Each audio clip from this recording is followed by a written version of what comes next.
നമസ്കാരം sir. Sonia Gandhi, Rahul Gandhi, Robert Vadra എന്നിവർക്കൊക്കെ അഴിമതി ആരോപണം ഇപ്പോൾ വന്നുകൊണ്ടിരിക്കുകയാണ്. ഈ കേസിൽ നിന്ന് പ്രിയങ്ക ഗാന്ധി രക്ഷപ്പെട്ടു എന്ന് വേണമെങ്കിൽ പറയാം.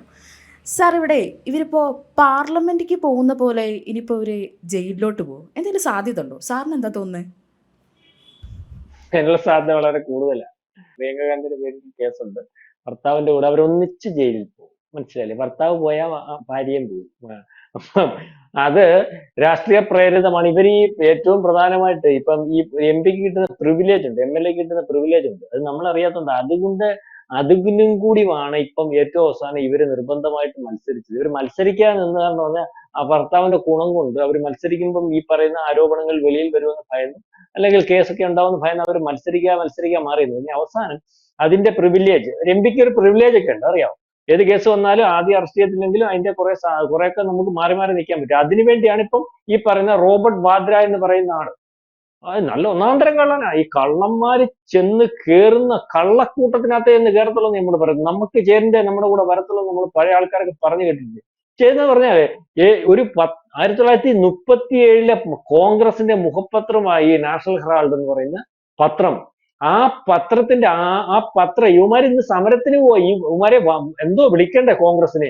അവന്മാരുടെ അതായത് ആ ഒരു പാർട്ടിയുടെ സ്വത്താണ് അടിച്ചു മാറ്റിയിരിക്കുന്നത്.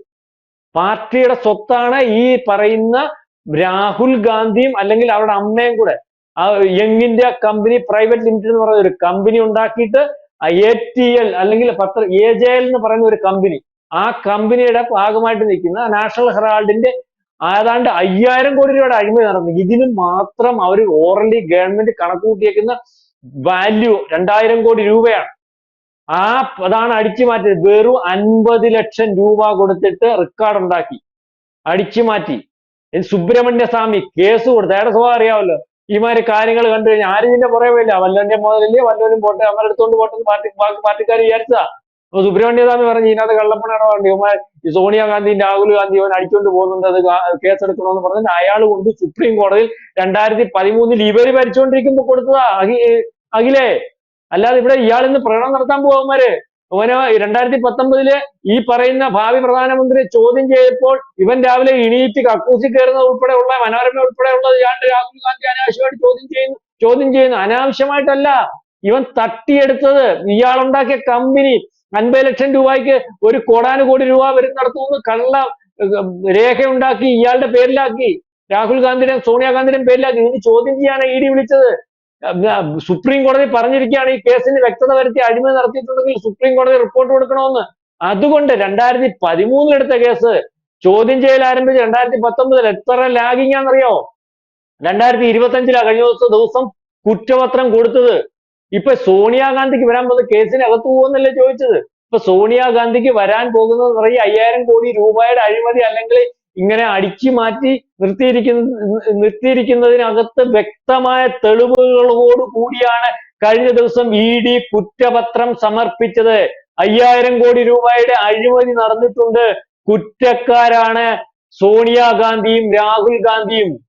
അതുപോലെ വേറെ സാം പൃഥ്വിരാജ് എന്ന് പറയുന്ന ഒരാൾ, ഇന്ത്യൻ ഓവർസീസ് കോൺഗ്രസ് എന്ന് പറയുന്ന ഇവരുടെ വലിയൊരു ഉപദേഷ്ടാവ്, ഇവരുടെ ഫാമിലിയിൽ ഏറ്റവും വലിയ കൊള്ളക്കാരനാണ്, അല്ലെങ്കിൽ കൊള്ള എങ്ങനെ നടത്തണമെന്ന് പറഞ്ഞു കൊടുക്കുന്ന ആളാണ്. അയാളും പ്രതിയാണ്, വേറൊരാളും പ്രതിയാണ്. അപ്പൊ ഇതിനകത്ത് ഈ പറഞ്ഞതുപോലെ അവസാന കാലം ഓർക്കുന്നതേ വയ്യ, പ്രായാധിക്യം ഉണ്ട്, ക്യാൻസർ ആണ് അല്ലെങ്കിൽ രോഗമാണെന്ന് പറയുന്നു.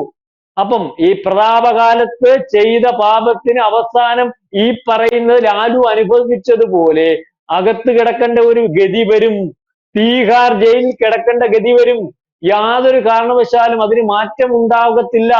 ഈ പറയുന്ന കോൺഗ്രസ് അധികാരത്തിൽ വരാത്ത ഒരു സാഹചര്യം BJP പോകുന്ന ഒരവസ്ഥയും വന്നാൽ അതിന്റെ അർത്ഥം BJPക്കാർ പിടിച്ചിടുവെന്നല്ല, കേസ് ഇല്ലായ്മ ചെയ്യുന്ന ഒരു കാര്യം ഉണ്ടാകത്തില്ല. ഇവർ വന്നായിരുന്നെങ്കിൽ ഒരു പക്ഷേ 2013 ശേഷവും കോൺഗ്രസ് അധികാരത്തിൽ വന്നായിരുന്നെങ്കിൽ ഇത്തരത്തിലൊരു കേസ് പോലും കാണാത്തൊരവസ്ഥ വരും. അപ്പൊ ഇതിനകത്തകത്തു പോവും. 100% തെളിവുകൾ ഇവർക്കെതിരാണ്. അതായത് തെളിവുകൾ ശേഖരിച്ച് കൊണ്ട് കോടതിയിൽ കൊടുത്തിട്ടാണ് ഈ കേസ് അന്വേഷിക്കണം. ഇതിനകത്ത് വളരെ വലിയ വലിപ്പത്തിൽ ഈ പറയുന്നത് പോലെ മണി ലാൻഡറിങ് അല്ലെങ്കിൽ കള്ളപ്പണ ഇടപാട് നടന്നിട്ടുണ്ട്. ഈ പറയുന്ന 50 ലക്ഷം രൂപയ്ക്ക് വാങ്ങിയ പ്രോപ്പർട്ടി 2000 കോടി രൂപയാണ്. അതിനുശേഷം ഇതിന്റെ ഇടപാടിനകത്ത് കള്ളപ്പണ ഇടപാടും അതിനുശേഷം നടന്ന ഈ പറയുന്ന കള്ളപ്പണ ഇടപാടുകളെ പറ്റിയുള്ളതിനെ എല്ലാ രേഖകൾ വ്യക്തത വരുത്തിയാണ് സ്വാമി സുബ്രഹ്മണ്യ സ്വാമി ഈ കേസ് അന്വേഷിക്കണമെന്ന് പറഞ്ഞു കൊടുത്തിട്ടുള്ളത്. അതുകൊണ്ട് മറച്ചു പിടിക്കാൻ പറ്റാത്ത ഒരവസ്ഥ. അതുകൊണ്ട് തന്നെയാണ് കഴിഞ്ഞ ദിവസം ഏതാണ്ട് 700 കോടി രൂപയുടെ പ്രോപ്പർട്ടി കണ്ടുകെട്ടുന്നതിന് വേണ്ടി ED തയ്യാറാവുന്നത്. അതായത് ഇവിടുത്തെ ഒരു മനോരമയും ഒരു പത്രവും റിപ്പോർട്ട് ചെയ്തില്ല. ഇവരെ ചോദ്യം ചെയ്യാൻ വിളിപ്പിച്ചപ്പോൾ രാവിലെ തൊട്ട് വൈകുന്നേരം വരെ ലൈവ് ഇട്ടു.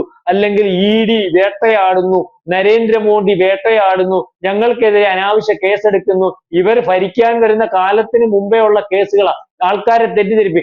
ഇന്നിപ്പോ കുറ്റപത്രം സമർപ്പിച്ച് കഴിഞ്ഞപ്പോൾ വീണ്ടും കോൺഗ്രസ് അവരുടെ കോൺഗ്രസിന്റെ വസ്തു കൊള്ളയടിച്ച് കൊണ്ടുപോകുന്നതിനെതിരെ ഒരു പൊതുതാൽപര്യ ഹർജി കൊടുത്ത് തെളിവുകൾ കൊടുത്ത് ഒരു BJP അല്ല കേസെടുത്തത് എന്നിരിക്കെ BJP ഞങ്ങളെ വേട്ടയാടുന്നു, ഞങ്ങളുടെ സത്യസന്ധരായിട്ടുള്ള നേതാക്കന്മാരെ സോണിയാഗാന്ധിയെ, രാഹുൽ ഗാന്ധിയെ, റോബർട്ട് വാദ്രയെ, പ്രിയങ്ക ഗാന്ധിയെ ഒക്കെ പിടിച്ച് അകറ്റാൻ ശ്രമിക്കുന്നു എന്ന് പറയുന്ന രീതിയിലേക്ക് പ്രകടനവും പൊതുസമ്മേളനവും പ്രതിഷേധങ്ങളും ഒക്കെ നടത്താൻ മാത്രം ഗതികെട്ട അണികളുള്ള കോൺഗ്രസ് ആയിട്ട് മാറിയിരിക്കുന്നു.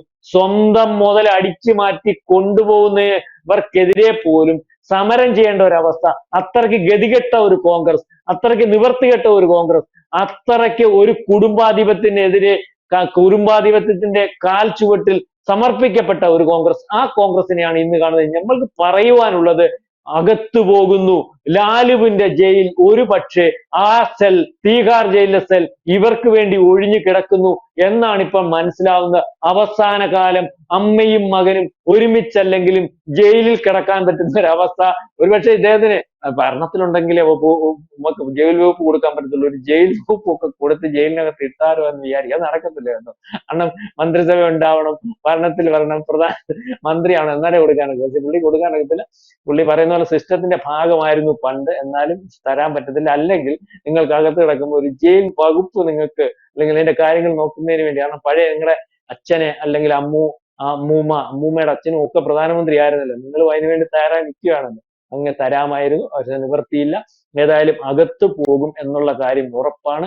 മാക്സിമം നീട്ടിക്കൊണ്ട് പോകാനുള്ള ശ്രമം മാത്രമേ നടക്കത്തുള്ളൂ. അത് നടത്തിയിരുന്നു. അതുകൊണ്ടാണ് 2013 എടുത്ത കേസ് 2019 ചോദ്യം ചെയ്ത് 2025 ഉത്തരപത്രം കൊടുത്ത്.